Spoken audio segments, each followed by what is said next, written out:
Hi there.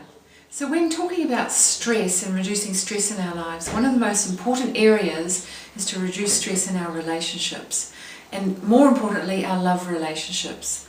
So if we're talking about our relationship with our partner, one of the things that we can do that's very practical, and I would recommend highly to do, is to learn how to listen. A lot of people overlook this, they think this is a hard thing to do and they give up on it, and they tend to just represent their own points of view in relationships. But what we notice over time is if we get these skills right at the beginning of a relationship, everything goes completely differently. So I'm going to teach you now just a little simple technique to help you actually get that ability to listen. So imagine you're going to sit down with your partner once a day, and it could be at the end of your day, it could be at the beginning of your day, where both of you put aside all distractions like phones, kids, everything else in the atmosphere that you're living, and you just say to the kids, for instance, hey kids, we're just going to do a practice exercise, mum and dad, or you've got phones turned off, so you're ready to give this attention to your partner. Both of you are facing each other, you've got eye contact with each other, and you're saying to each other, okay, let's begin. One person chooses to listen and one person chooses to speak. These, by the way, are the principles of active listening. So what we would do then is, once the person who decided who was going to speak first does, they begin and they start using what we call I statements. Now, I statements are the opposite to you statements.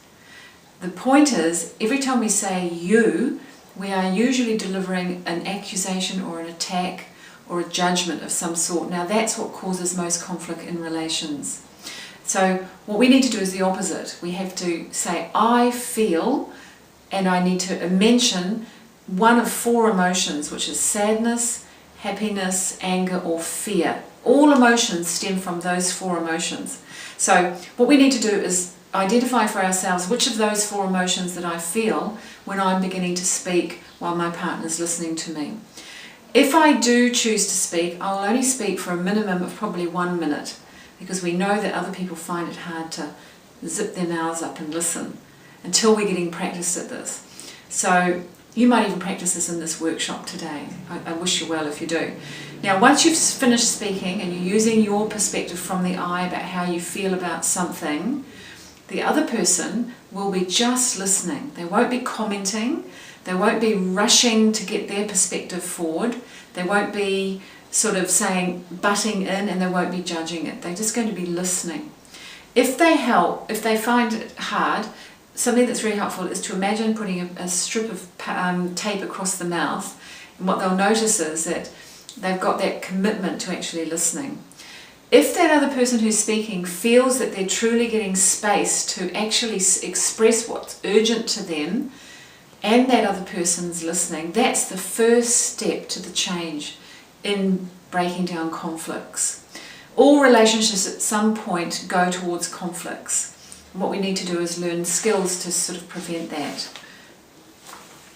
So, if you do this, then at the end of 2 minutes, by the time you've finished, you then swap and the other person has a go at speaking.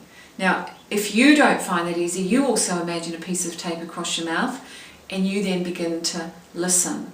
When you've finished listening to each other, after each person has finished, the other person would actually say back to them the essence of what they understood that person's view was. The reason it's their view and not yet your view is because you're going to get your turn next, and then they're going to listen and they're going to give back the essence of what they understood was your view. Now, we don't have to agree on anything that we're talking about or that we're hearing, but we do need to at least understand their perspective. Another little metaphor I use with my clients is I say to them, imagine stepping into their body, feeling what it's like from their perspective.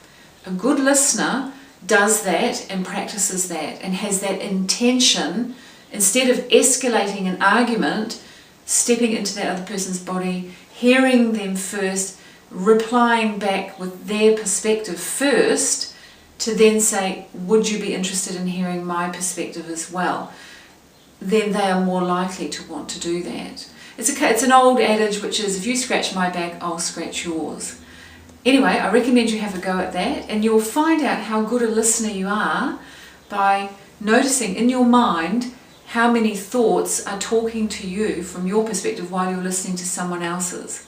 If that's happening, just imagine parking your thoughts on a shelf behind you and then open your mind to seeing it how they see it, because it's most important. They can't get what you're trying to say unless you can see what they're trying to say. Everything goes so much better. Anyway, this is just the beginning of active listening. I usually take couples through this process and teach them 4 or 5 steps further than this. And what can happen, the best results are they get a deeper understanding of each other's perspective, and they can beg to differ in places, and I teach other skills of how to deal with that. So good luck, and I hope your workshop goes really well. Good.